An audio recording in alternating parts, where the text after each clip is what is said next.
अम्मा जी ना वो नमाज पढ़ के कुरान पाक के कोई दो एक रुकू पढ़ के फिर आवाज़ देती, वो तुसी अजे भी सुते हो, मैं दुध भी रिड़क लिया, नमाज भी पढ़ ली, सबक भी पढ़ लिया, उठ जाओ ना, अब तो टाइम थोड़ा रह गया नमाज का। ये आप यकीन करें, मेरे से बुजुर्ग नाराज ना हो जाएं, लेकिन बच्चों को नमाज की तकरीर ना सुनाओ कि पुत्र नमाज पढ़नी चाहिए ना, तकरीर ना सुनाओ। तकरीरें बाहर चलती हैं, घर में नहीं चलती, घर में अमल चलता है। बच्चों के सामने नमाज पढ़ो, बच्चों के सामने कुरान पाक पढ़ो, अपनी औलाद को आदी करो किताब और सुन्नत का। सारा दिन गप्पे, सारा दिन बातें, घर में भी तबसरे, टेलीफोन पे गपशप, इसने तो नफ्सियाती कमजोरी पैदा कर दी है कौम। अपने घर के अंदर चलन पैदा करें, कुरान पाक से प्यार हो। वो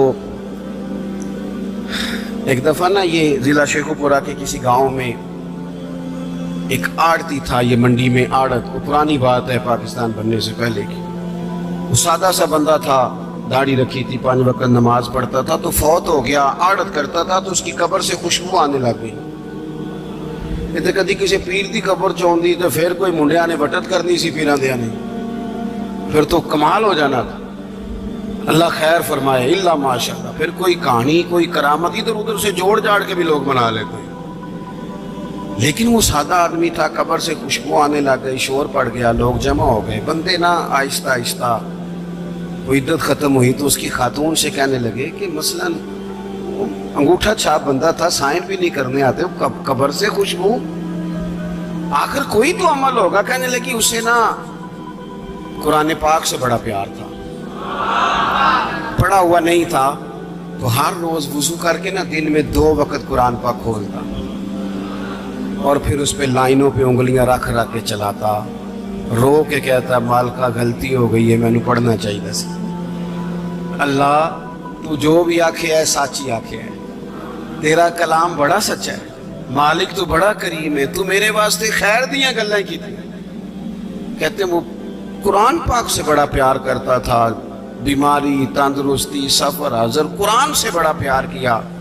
लोग समझ गए यही तो वजह है कि कब्र की मिट्टी से भी खुशबू आ रही है।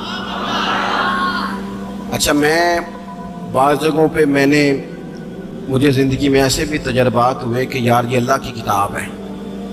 मैं जहाज़ में बैठा था तो मोबाइल पे मैंने कुरान शरीफ खोल लिया, मैंने कहा चलो इतनी देर की फ़्लाइट है, कुछ पढ़ते हैं। तो एक मेरे दिल में बदगुमानी आई। कभी कभी पगड़ी दाली वाला बंदा मेरी तरह, अल्लाह माफ़ करे, समझ लेता है ना नेक भी मैं ही हूँ, ये भी कभी कभी बदगुमानी आ जाती है। तो मैं वो तिलावत कर रहा था तो मेरे दिल में ख्याल आया, यार देखो सारे लोग कानों में टूटियाँ लगाई हैं, गप्पे लगा रहे हैं, कुरान पाक पढ़ लेना चाहिए था। तो एक नौजवान, उसने ना बाल पीछे यहाँ रबड़ डाली हुई, औरतों की तरह, पैंट शर्ट बड़ी दाढ़ी और बड़ा जदीद फैशन का उसका स्टाइल। तो मेरे साथ जो सीटें थी उन पे वो बैठ गया और फिर उसने फाइलों के अंदर से सूरत यासीन निकाल दी।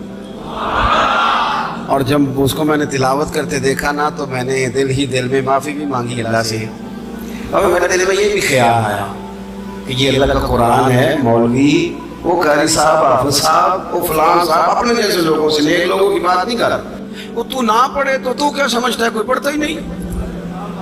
ये तो अल्लाह का कुरान है, ये पढ़ा जाता था, पढ़ा जाता है और कयामत के बाद भी पढ़ा जाता रहेगा। पता नहीं अल्लाह ने, यानी अगर मैं और आप नहीं पढ़ेंगे तो ये मोहताज नहीं, किस किस से रब पढ़वा रहा है, कौन कौन पढ़ रहा है, किस किस तरह लोग पढ़ रहे हैं। तो कुरान पाक से मोहब्बत करें। आज जोर के बाद पढ़ लेंगे कोई 2-2 4-4 आयतें। चलो मैं कदों आके हाथ खड़े करो, ये कसम चुको तुसी नीयत भी नहीं पे कर दे, थोड़ा सा पढ़ लेंगे इंशाअल्लाह ताला। अच्छा 2-3 दिन मेरे कहने पे पढ़े आप, 2-3 दिन, सिर्फ लंबा नहीं। मेरा ये तजर्बा है, जो बंदा सुबह सिर्फ 2 दिन अलार्म से उठे ना नमाज के लिए फजर में, तीसरे दिन खुद ब खुद आँख खुल जाती है। अल्लाह ने ना ये दिमाग का कंप्यूटर इस तरह का बनाया है कि नींद भी इसमें फिट होती है कि इतने से इतने बजे तक सोना है। तो अगर आप फिट कर लेंगे ना कि मैंने नमाज में उठना है, फिर तिलावत करनी है, तो इंशाअल्लाह ताला आपकी आँख खुला करेगी। ये बड़ी खुशी की बात है।